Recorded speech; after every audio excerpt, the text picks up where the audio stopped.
ও তুমি এখানে ওই বাড়িতে রান্না বান্না করো? কেন কি হয়েছে? আর ওই বাড়িতে মিস্ত্রি আইব। সকালে রান্না বাড়া করছি। শোনো, এই ঘরটা যে ব্যবস্থা এইভাবেই থাক, এইটার ভাঙ্গার দরকার নাই। নতুন ঘরটা এইভাবে উঠাই এই জায়গায়। তুমি কি কও? আমি আর কি কমু, আপনি যা ভালো মনে করেন তাই করেন। এই 22 একটা ঘর উঠাই, 2 রুম হইলেই তৈব। 2 রুম উড়াইবেন মানে? রুম উড়াবেন 3 খান। কে? আমগুলো কেউ 2 রুম আর আমার জন্য 1 রুম। তুমি আমারে নিয়ে তো ভাবতেছো কে?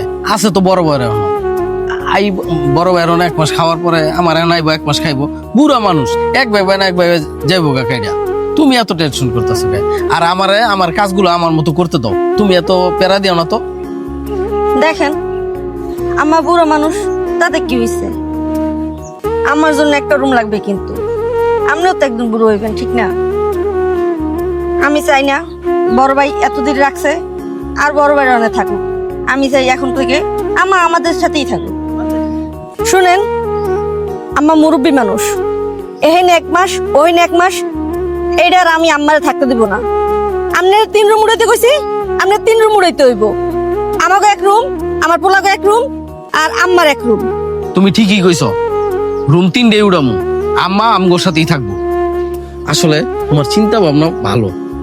তোমার মতো যদি সবাই ভাবতো না, তাহলে কোনো ফ্যামিলিতে এইভাবে কাইজা ঝগড়া হইতে না। আর তুমি ঠিকই কইছো, রুম 3 উঠামো। আচ্ছা, তুমি বাড়ির মধ্যে যাও, ওই যে মিস্ত্রি আয়া পড়ছে, আমি মিস্ত্রিকে কাজ মাছ বুঝাই দিয়া আমি আইতাছি।